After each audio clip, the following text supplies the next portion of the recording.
You need to be the embodiment of your mission if you are trying to help people.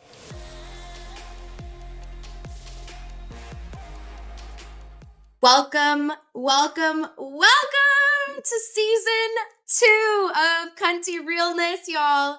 Today, I am super pleased and honored and grateful to be bringing to you the very first guest of season 2, the esteemed, the one, the only Perle Noire, okay? An OG of the CUNTY movement, the world, healing through seduction, changing lives, changing her own life, doing the most beautiful, beautiful work with people, helping them love their bodies, heal themselves, their relationships to themselves, doing the most incredible work. Pearl, I'm so inspired by you all the time. And I'm so grateful to be in your sphere and seeing the incredible work you're doing. And thank you so much for being on the podcast today. I'm so excited. Thank you. So I want to give you a chance to introduce yourself to the people because I know you have an incredible intro for us, honey. Well, hello, beautiful CUNTY community. My name is Perle Noire, your favorite burlesque icon and sensual Jiminy Cricket. Okay, y'all. Now, let me just tell you why I am an icon, why I'm out in these streets, and why I'm featured on this podcast, y'all. So, those of you who know about the powerful Josephine Baker, let me just tell you, I've had the luxury of paying homage and tribute to her for over 20 years. I am a little brown girl from the ghetto, but found myself becoming a burlesque icon thanks to Josephine Baker, thanks to all of the burlesque people who went through the back door so that I can go through the front. I have performed everywhere, places that I didn't even know existed, like New Caledonia. Have y'all heard of it? Okay. New Zealand, y'all. Australia. Okay. Tokyo. Listen, run out in these streets and find out about your girl. And so through my time in burlesque, I found out very early that it was the art form that was going to help me heal my relationship with my body, not the curves, but being a dark-skinned Black woman and having to heal from that, you know, the teasing, even from my own family growing up. And I also use the art of burlesque to heal myself after being sex trafficked, being tricked by a friend at 19 and finding myself escaping that. A few years later, becoming a burlesque icon, still feeling guilt and shame and feeling like I didn't belong in the space, and having the art form help me heal because burlesque gives you full autonomy over your body. So that is how we got here, y'all. Wow. Pow! Yes. Signature. The signature. Pow. Pow. Yes. And I don't know if a lot of people have caught on to this, and it took me a while. It's my own catchphrase, but I was like, oh my God, because I do my pearls of wisdom throughout like 20 plus years. And I was like, oh my God, pow. Oh my wisdom. God, I didn't know. Oh my God. It just it gets better and better all the time. It's fine wine. It gets just better and better. Okay. So you can use pow when you want to like have some energy. Okay. When you want to emphasize something great, or after I have said a pearl of wisdom, I say pow, which is why I always end my keynotes with pow.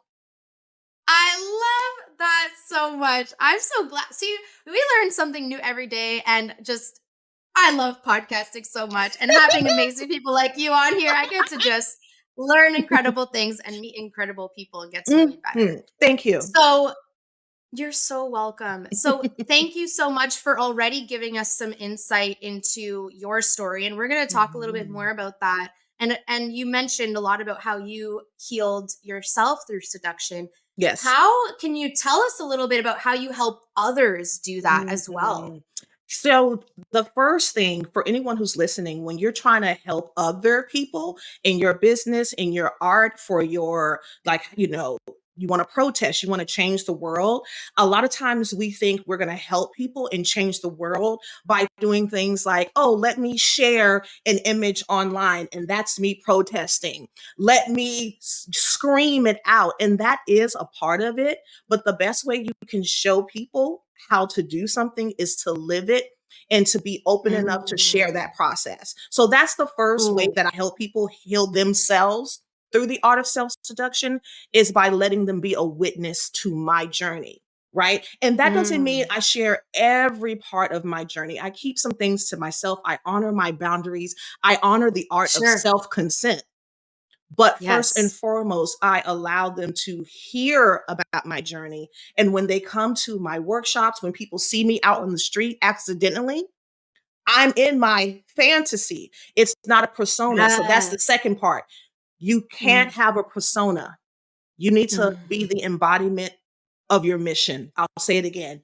You need to be the embodiment of your mission if you are trying to help people. That's number two. Number three, the way that Oh, show oh. exactly. Okay. And we're not even done. The way that I also teach people to do it for themselves is to first shift your mindset on what seduction is. And so a lot of us have to heal from cultural or religious trauma and abuse Yes. when it comes to the Yes. relationship with seduction, right? Everyone was kind of taught. I used to get in trouble. I used to get in trouble because of the way I walked. I had to put on Mm. the baggy clothes when the male family members or church members came over, not keeping those Mm. people away from me. I had to shrink. So Mm. I had to shift my mindset, first telling myself, I'm going to reclaim the Jezebel trope. I'm going to reclaim the Yes. sensuality. I'm going to reclaim the sway in my hips. And I'm going to reclaim my story when it comes to seduction. So we usually start Mm. there. And then I break Mm. down that seduction is about finding your own sanctuary within yourself instead of relying on the emotional surrogates that we've all been taught to seek. For example, Right. when you fall in love, when you are seduced by someone, the first thing people usually say is, I just feel like I can be myself with them. Now, let's examine why you Mm. haven't been yourself with yourself first. Mhm. Why is this the first Mhm. time your inner child, your inner diva, your higher self is experiencing this level of bliss? So, when you want to Right. self seduce and heal yourself through that, you allow yourself Mm. to find a sanctuary in yourself, being safe with yourself. Mm. I could go on, but I'll pause there in case you have Girl. another question. Oh, I love all of that so much. I have so Listen, I am the queen of questions. I have so many questions, Good. but I'm just letting that sink in for a minute because there Mm, was so many pows in there, okay? So many pearls of wisdom, so much beauty in that. mm, First of all, like, that embodiment of what we're here to do in the world. I really resonate with that because I am leading this. I am the founder of Cunty Coaching, mhm. and I've decided that this is what I really care about and what I really believe in a way of being in the world and Yeah. changing the world. And I have to be that. I have to Yes. be that first. So it's exactly what you're saying about we as leaders have to go first, and we have to be that tip of the spear and allow people to witness that. So Yes. that really resonated with me. I'm also wondering, oh my gosh, okay, so hold on. There was so much. There I was went so for much it. there. I went for it. You did, and I love it. And I love it. So we talked about reclaiming your story. So I want to Yes. go into that. I also, Yeah. before I go there, I just want Mm. to ask you really quick to tell us what you mean when you say you are the sensual Jiminy Cricket. We need to know. The people need to know exactly what you Mm, see and what you mean when you say that. yeah.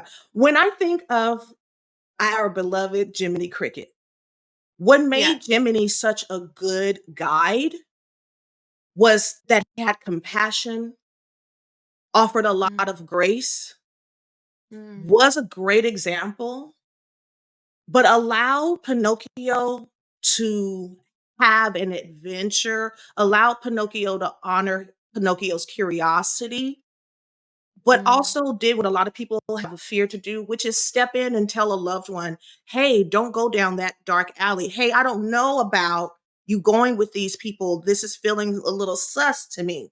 So when I say I'm a mhm, sensual Jiminy Cricket, I mean, I feel proud to be a sensual guide.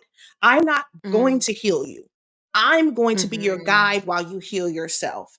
I'm going to remind Yes. you of your medicine that's already in you. I was born to remind you of who you are and to help you tap back into the part of you that is dormant.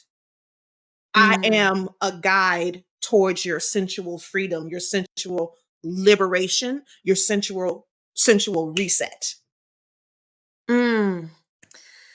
Yes. Oh, and Mhm. here in the Cunty verse, I talk a lot about truth. Mhm. And I think it's no coincidence that you're the sensual Jiminy Cricket in the story of Pinocchio who Yeah. learns the difference between lying and telling the truth. Right? Yes. And so much of this journey, I don't know if you feel this way, is people finding the truth within. It's tapping into what is real and what is true in their deepest self. Absolutely, because again, a lot of people that are coming to me are coming because of cultural abuse, Mhm. religious Mhm. abuse, emotional, psychological abuse. I don't get too many women or men or non-binary people or vampires and unicorns who come to me with physical violence. Most people are coming with the things people Mm. cannot see, and that's kind of Mm. harder sometimes to explain and get out of Yes. because there's no evidence of it except for what's happening in your mind and your body. So then they have Mm. me as their conscious, right? And, one of my first times, and this woman still works with me, when I started doing these workshops, because I started privately and I started doing them publicly about 8 years ago. And it was a Yes. 4-hour workshop. It was the first rendition of Healing Through Seduction. And I wasn't even calling it that yet. But Right. long story short, and she just came to my session last week. She went home after that 4-hour session and left her narcissistic, abusive husband Mm. and messaged me a month later and said, I took my child. We went to a different place. And it's because of being reintroduced to the seduction of myself. So in that workshop, she was able to romance, and seduction is also about romancing yourself. When I say self seduction, Yeah. so we went Yeah. through the shifting of the mindset. We went through exercises where you need to tap into your body and honor your boundaries with yourself. So, like a self Mhm. guided touch meditation. And when you do exercises like that, you tap back into, like, oh, my intuition is telling me this feels good. My intuition is telling me this doesn't. So then when you go home, Mhm. you're able to hear what you learned in Yeah. class, your sensual Jiminy Cricket asking you, "Hey, did you give yourself consent for this?" And then you're Mhm. able to say, "Okay, so I haven't been crazy. This doesn't feel good. I am in harm, and now I'm leaving." Yeah. Wow. Mhm. Wow, that is so powerful. Mhm. Mm. Mhm. I love that the word "pow" is also in powerful. Let's Oh just my acknowledge that too for a oh my second. goodness, yes. Okay. Thank Oh you. my god. Yes. Oh, the just that awakening, Yes. that happens when you are in a healing environment, when Yes. you're in an environment with someone who just helps you connect with your truth, with your depths, and Mhm. just remove the gaslighting, remove the sources of abuse that like literally cloud and Yes. gaslight us, Yes. right? That tell us we're wrong, that tell us that we're wrong. That's how I can Mhm. literally explain it. It's like the opposite Mhm. of truth is all the lies and Yes. bullshit that are put on us, right? Yes. Wow, that is such a beautiful story. Thank you so much for sharing that with us. Thank you. Um that's incredibly powerful. So, I want to know, Pearl, what does it look like for you to Mm. be cunty, so courageous, Mhm. unapologetic, notable, transcendent, and you authentically in your Mhm. day to day life? What does that look like for you? It looks like being open to being a beautiful imperfection. So a lot of times when people Mm. think about being courageous, when they think about being authentic, when they think about being confident, there's this lie, this illusion that a lot of people have created where it means you are not afraid. If you are nervous, if you have fear, you're not Mm. courageous. if you're not perfect, you're not authentic. It's like, no, being cunty is about, in your day-to-day life, is being willing to learn something new. And when you are learning something new, that is when the imposter syndrome comes in. But like I say all the time, the imposter syndrome is a luxury. It means that you're experiencing the right type of fear. Some people are only out here experiencing fear that doesn't inspire them and doesn't take them to the next level. So all of you who are sitting here and you have the luxury to feel like an imposter in your businesses and your creative endeavors and your romantic endeavors, whatever it is, you better get with it, honey. This is a luxury. This is proof that you are wealthy. So that is the day-to-day, being okay to feel like an imposter, shifting your relationship with fear, dancing with fear, getting out here and just honoring who you are on Monday and not judging on Wednesday who you are on Monday. Also understanding that being authentic doesn't mean you're not shifting. And it doesn't mean that you're not on the right path if some of your old habits come back. We have to remember we are redefining so much for ourselves every day, and we are retraining our mind, body, soul, spirit, whatever it is. We're trying to break free from the mental chains. So that's what I think being cunty is. It's being okay with being a beautiful imperfection that day. So it's like, okay, I'm going to post today to promote. Maybe that gets one like, but I'm going to honor that one person. That's me being authentic to the mission. Being authentic to the mission is whoever the mission is for. Not being ego driven, not being trauma driven, because a lot of times people use their businesses to heal from their trauma. Now catch that. So being okay. So that's why you got to seduce yourself as an entrepreneur and a creative. It has to be about the mission and about what's been put on you to bring out into the world. So that, I hope that explains what I feel like being cunty is every day, is being a beautiful imperfection and being okay with that. I love that so much.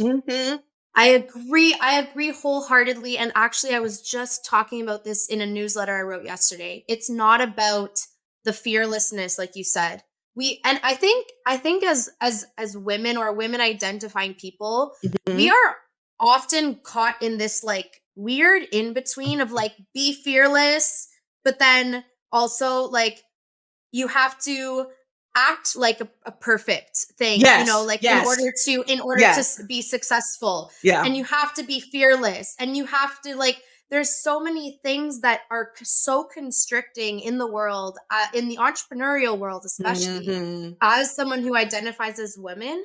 And so I think that is such a beautiful point that you just made, is to heal each other and remind each other that actually our power is not in doing everything perfectly, appearing perfect to the world, being fearless. Like that actually might not be where our deepest power lies, right? No. And being fearless means your knees are still shaking. I just can't stress that enough. So when you are being fearless, it doesn't mean you're not afraid. It means you are willing to do it afraid, y'all. Yes. I love that so much. And I'm gonna listen. Let's tell the people what you said at the beginning, like right before we started filming. It was like, I was like, oh, you know, season 2 jitters, nerves. We excited out here on these streets. And you were like, listen, that means that's the best, right? You said it best.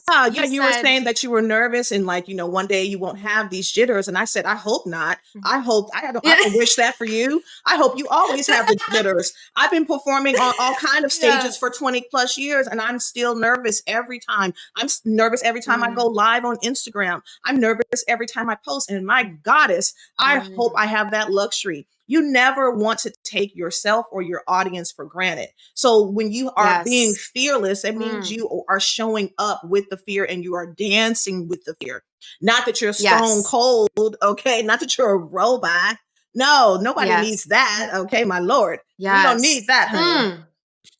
Oh, because that is old and tired. We are tired of that, y'all. We are. We need to be cunty up in here. And I love what you said about honoring your audience. Yeah. It comes back to that idea of imposter syndrome as a luxury again, right? It means you're putting yourself out there. You're making a difference. You are dancing with the fear. These are all beautiful things. And this is something that I want to remind and bring the listeners in is this exact point of we are so powerful when we are being our imperfect selves, when we are putting ourselves out there, when we are honoring the people that are around us in this mission, honoring our clients, honoring the audience that we're presenting in front of, just consistently putting ourselves forward and continuing to show up and do the thing. That is incredibly cunty and beautiful. So thank you for sharing that with us. Thank you. Yes. Thank you. So I want to reverse the time a little bit. I don't know what that is, but we're reversing. Oh, no, it's the reverse sound. Yeah, for sure. For sure. Yeah. It's a universal reverse sound. Yeah, absolutely. Yeah.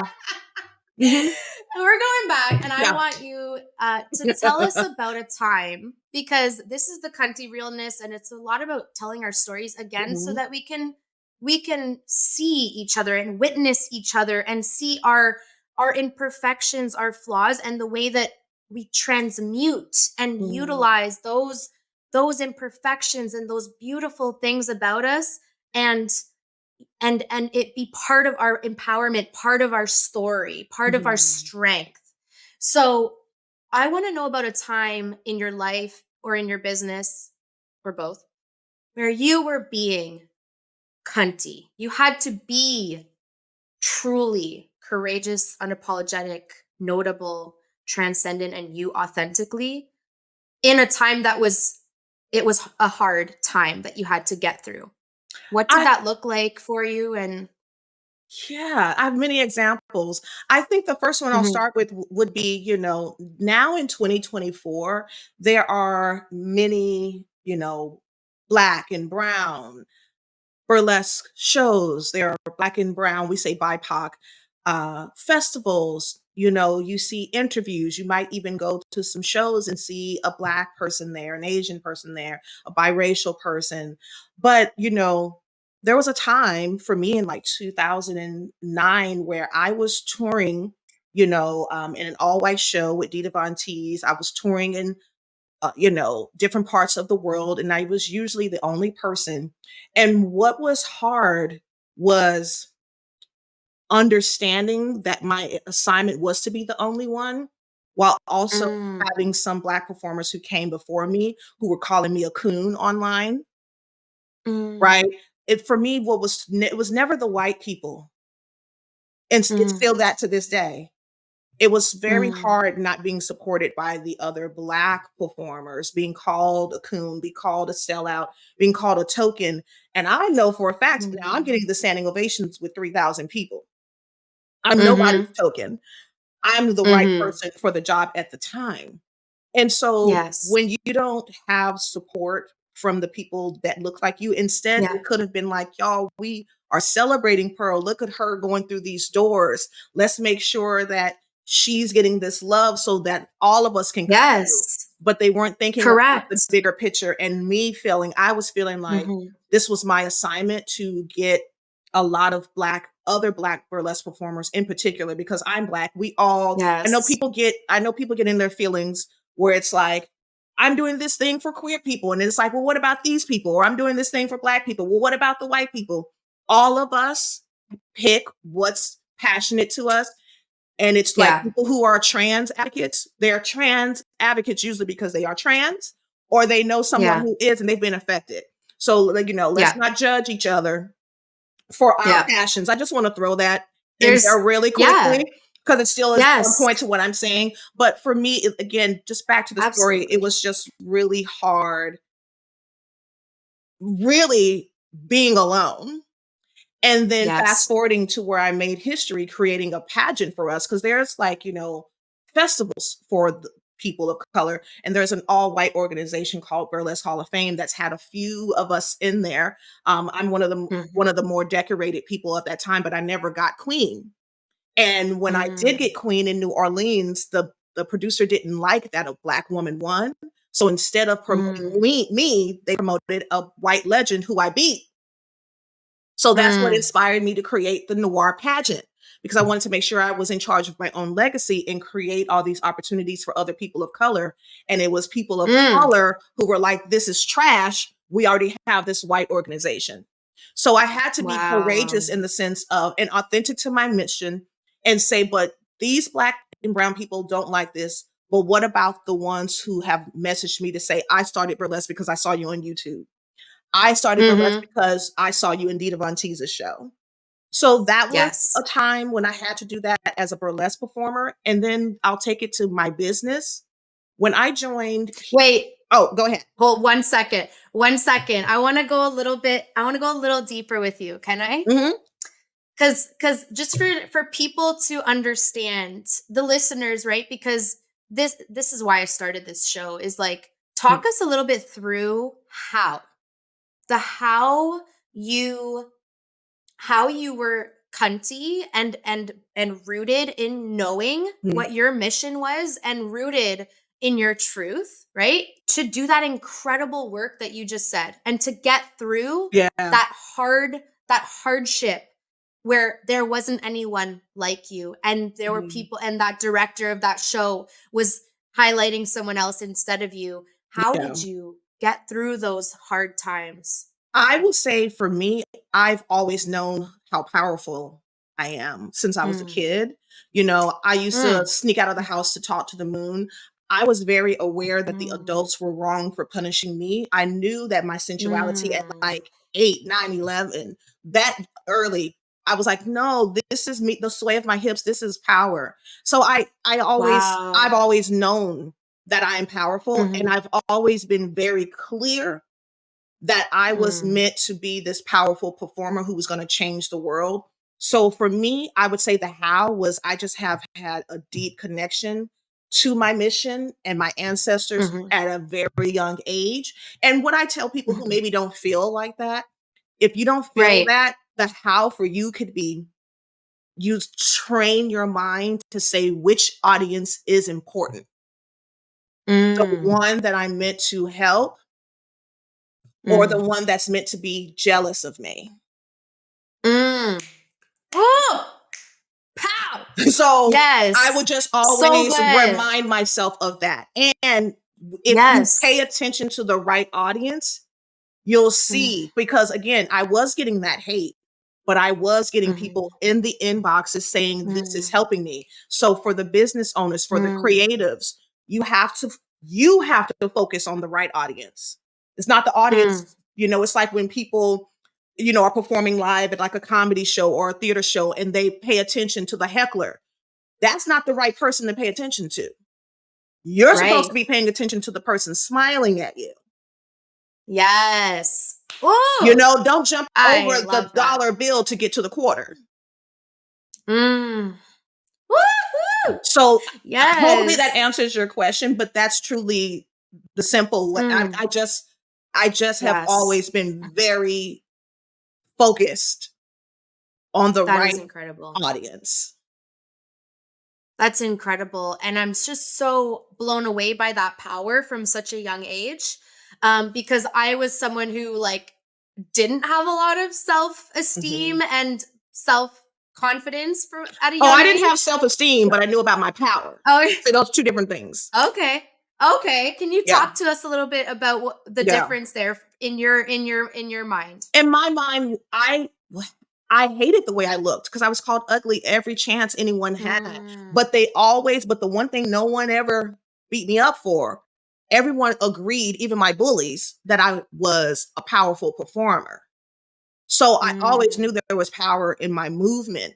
And I knew, like, anytime I was abused, anytime someone took advantage of my body as a child, I always knew they were wrong. And I still knew that I wasn't supposed to hide my power in who I am, but I had the low self-esteem in regards to like how I looked and things like that. So like your power is really layered. As with self-esteem, it can just be these little, like, I hated being dark skinned. You know, I used to like cut out pictures of biracial kids, and I was saving up for plastic surgery at like 11 because it was already ingrained in me that I didn't matter because of the way I looked. So I had the low self-esteem with that. But you see what I mean? Like, but I knew how powerful I was. Yeah. It's like, I don't know if they're the same. Right. They're not. So thank you for highlighting that. Power goes so much deeper, right? And it's so much more it permeates more. And I'm so glad that you made that distinction, because there are moments, especially as entrepreneurs, where maybe our self-esteem does take a hit, or our ego or something like that. But if we remember and come back to our power, yes, that is incredible. And that also really fascinates me, because as people who are socialized as women, and I don't know if this was your experience or not, it certainly was mine, the people pleasing aspect, right? So I never really got that lesson of paying attention to and being discerning of which audience I'm paying attention to, right? That beautiful gem you just dropped about focusing more on the positive person than the heckler. I was socialized to pay attention to everybody and put everybody's opinions above and more important, right? So I find that so beautiful, and such a good reminder to the listeners that we're socialized as women, or identify that way, and that still grapple with that, right? And need to pay attention. So that's such a beautiful reminder. Thank you for highlighting that for us. Where our focus goes, our energy flows. It's something like that, right? So if we're focusing and nurturing the people who see us and who support us and who believe in us, that's going to grow, right? Instead of focusing our attention on the wrong audience. That's not where, and that's how we get into the self-seduction. So when you pay attention to the audience, that's your actual mission. It's self-seducing because you get to honor your boundaries. You get to practice self-consent, and you create your own sanctuary. And so just want to quickly answer your question. I did not grow up with that.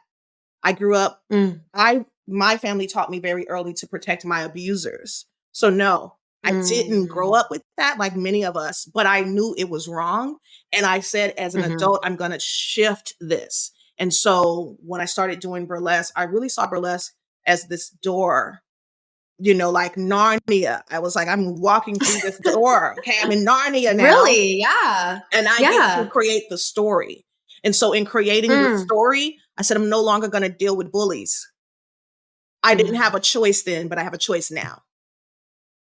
So I wanted to just wrap that up before you go on to the next question. I love that. And that's so beautiful. And that I feel that way about creating the CUNTY verse as well. It's like we are really creating what we want to see and the reality that we want to see. And we're not just following what we've been told or sold or made to think like the world is all about, right? We are creating the worlds that we want to see. So I love that so much. I love that. And we better, because listen, y'all, last thing I'll say about this is hope is still free. So those of you who are listening, if you take nothing else from me today, hope is still free. You better learn how to maximize it before they figure out a way to tax us on that too. Yes, and self-belief and self-seduction, right? Like, let's pour into ourselves first and foremost, right? Because they're trying to tax us on everything, y'all. We better get to it. Yes, absolutely. I mean, I know it's inevitable, but also let's celebrate the things that we don't have to pay tax on. Okay, please. That's all I'm saying. That is all. That's your self-seduction assignment, y'all.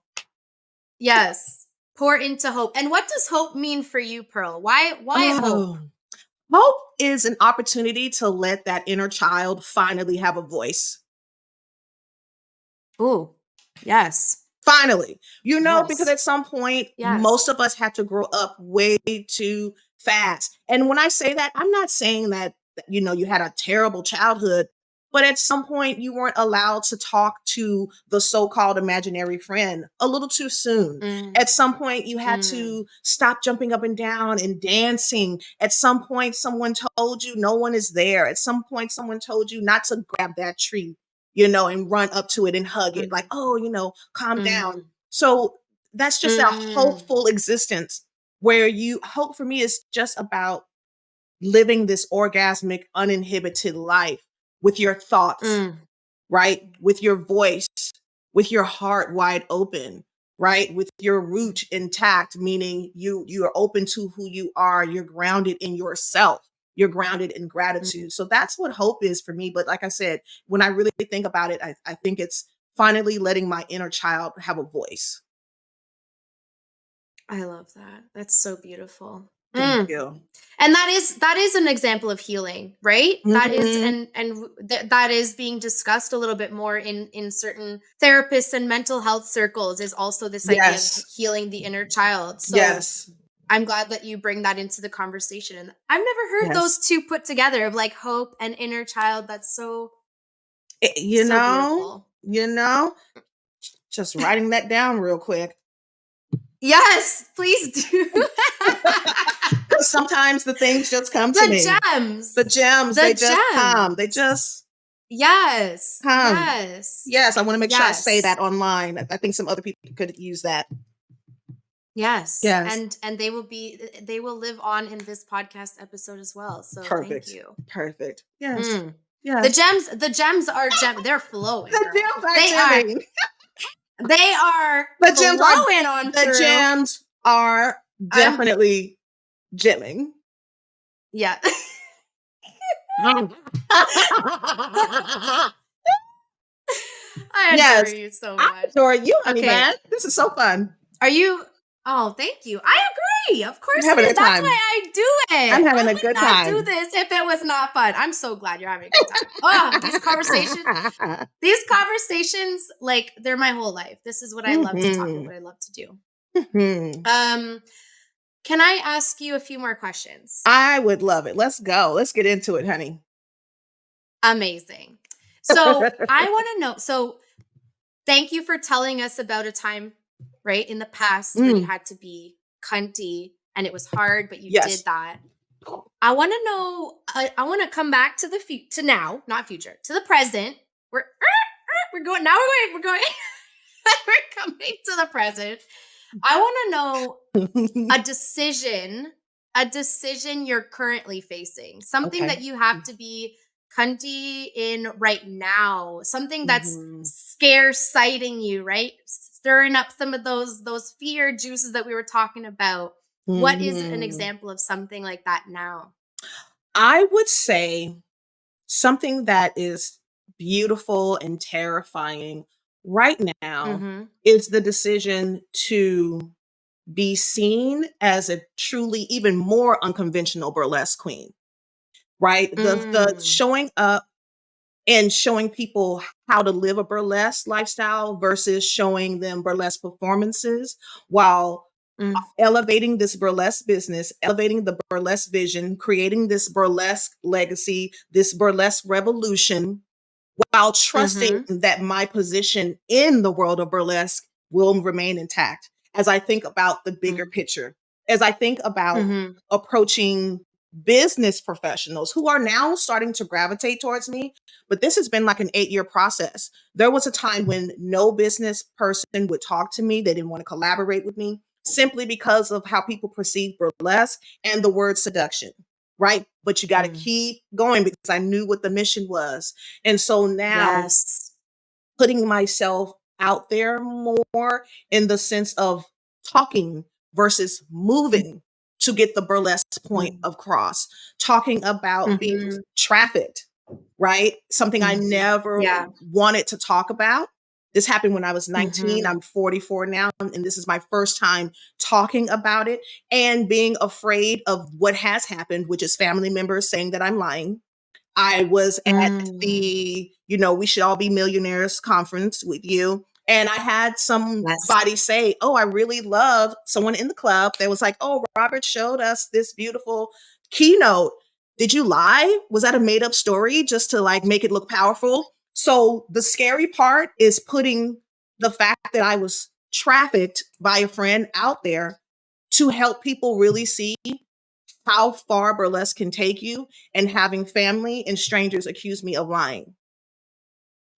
So that right now, I would say, is the scariest part. But understanding when my teacher Rachel and Robert are like, that goes on your homepage, because people need to understand, if she could survive that and do burlesque to help her, now I understand what she means when she says healing through seduction. Now I understand how powerful burlesque is. This was something I never wanted to talk about. Yeah. Because I didn't even want to say I was sex trafficked. I have been saying I was tricked into prostitution, and having some of my burlesque daughters being like, you were sex trafficked. And I'm like, oh, no, because it was just a weekend. No, you were sex trafficked. So that is what is the scariest part.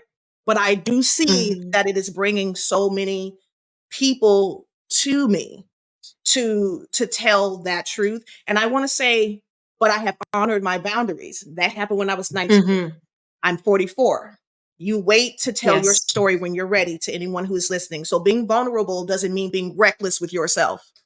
Being vulnerable does not mean being reckless with yourself. I just want to make sure that's clear. Right. Yes. And being authentic too. Yes. Because authenticity, there's that discernment as well. It's not just tell everything and and anything. There's a discernment there, right? So this is incredibly powerful. And you answered it a little bit about why you feel now is the time to share your story. Can you elaborate a little bit about how you feel sharing your story and being cunty in this, and sharing your truth and sharing your story specifically with business owners, because you mentioned that audience. How do the two grow the greater burlesque vision that you had, like you said? Well, all business owners who are attracted to me, part of the reason why their business hasn't flourished in the way they've wanted it to is because they are still carrying so much shame and guilt for things that have happened in the past.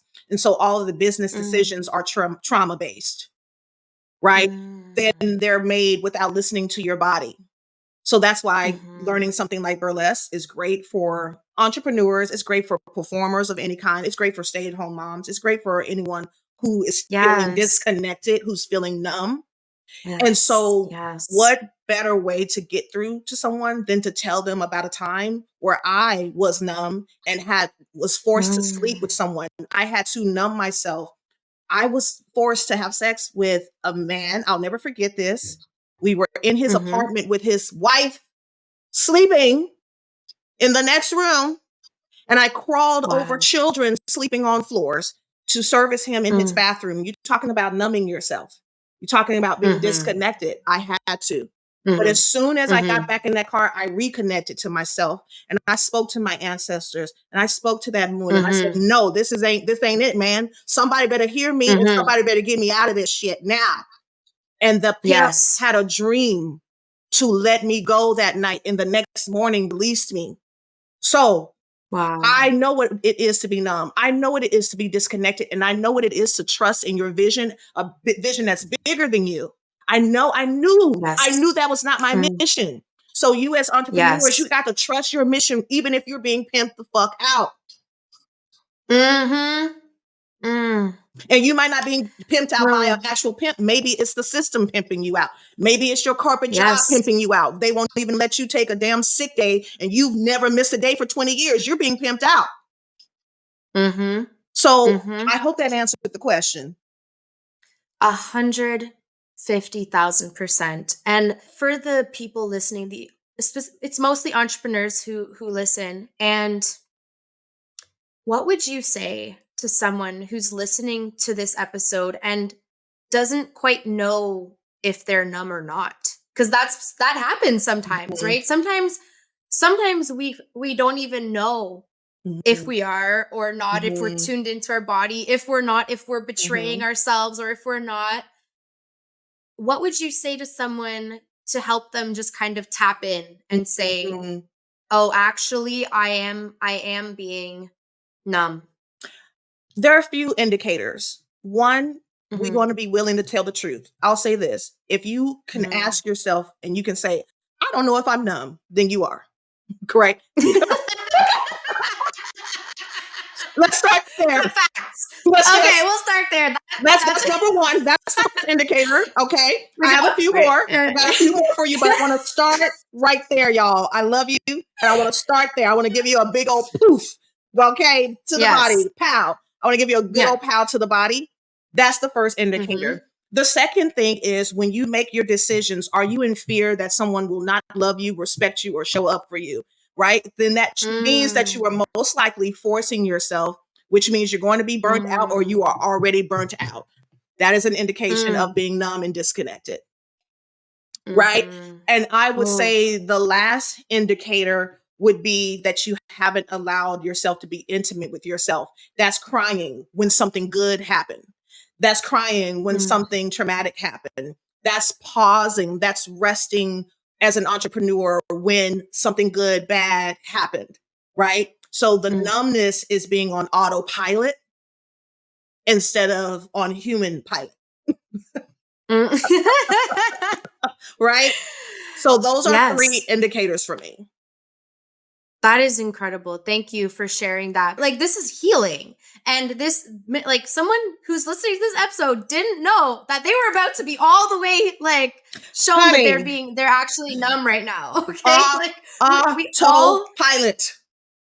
Yes, we all, I mean, not all, but like so many of us fall into certain patterns, or we fall into autopilot mode, or, we're told and sold and pressured so much. There's always people telling us that they know better than us, that we need to do things this way, that our way is wrong and their way is right. And like, yes. it's crazy. So I also want to say to the listeners who are listening, like, there's no shame in any of this, right? Like, there's no shame in just like acknowledging ourselves and saying, oh, I might be a little on autopilot right now. I'm burnt out. I needed this little jolt, right? I needed the sensual Jiminy Cricket to come and just correct me right now and just show me that I have some work to do. I have some healing to do, right? So and I would like to add something, if I may, to that. Yes, please. What you want to remember, everybody, is that you're supposed to forget. When you are recharging, when you're healing, when you're transforming, you're supposed to forget. And here's an example of that.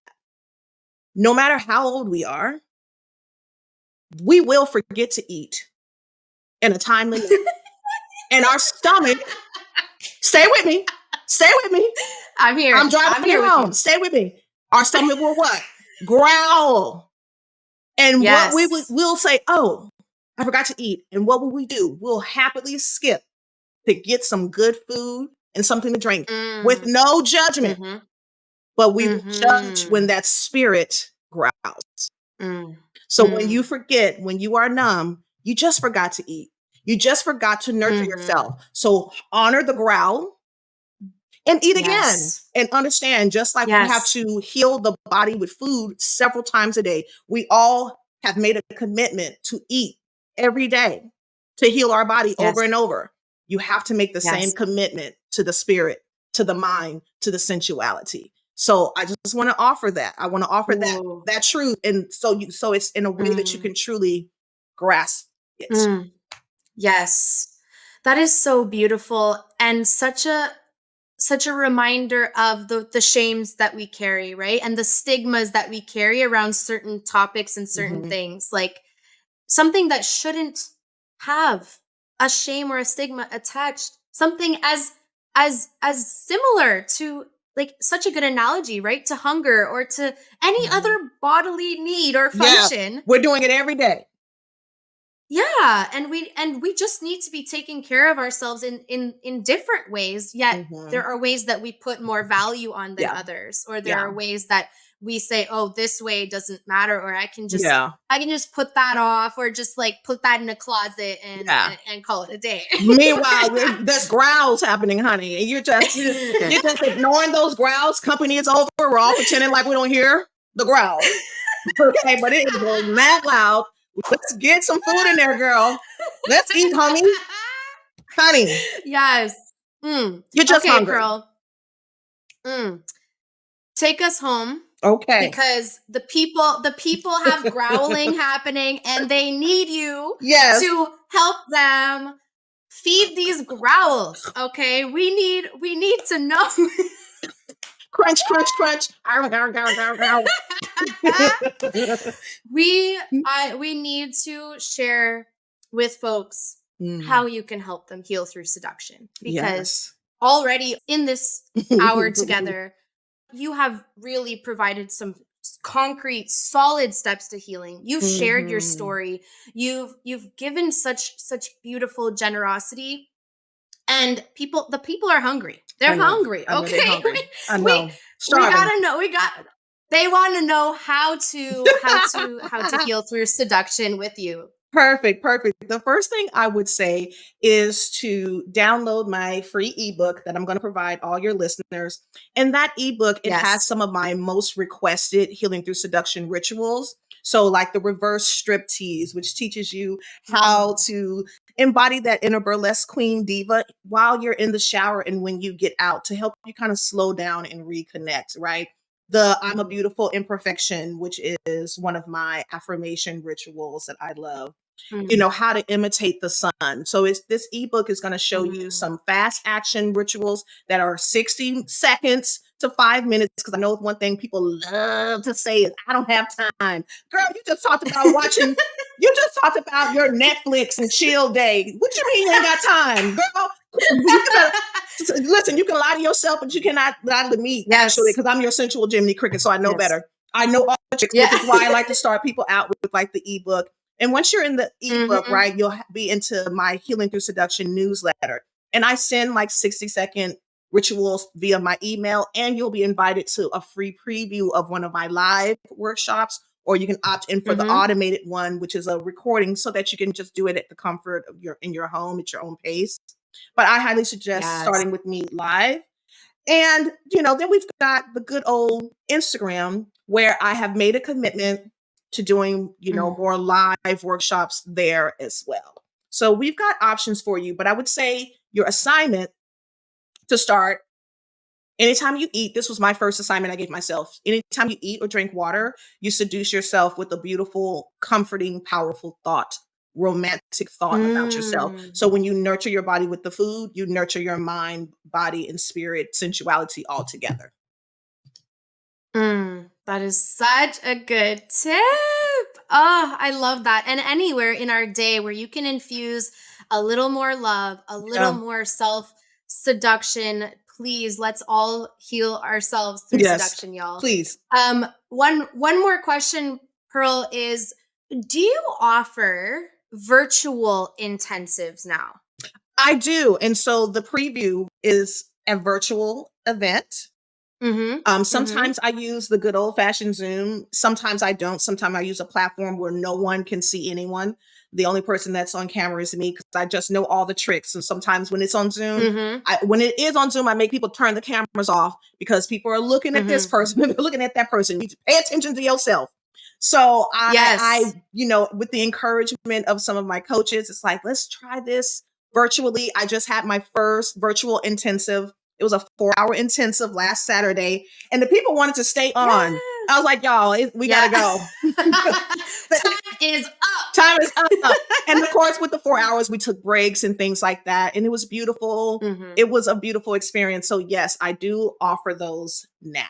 Yes, I'm even offering I'm doing a 30 days of seduction starting March 7th. I'm not sure when this is going to come out, but there'll be another one happening. I'm doing them once a quarter.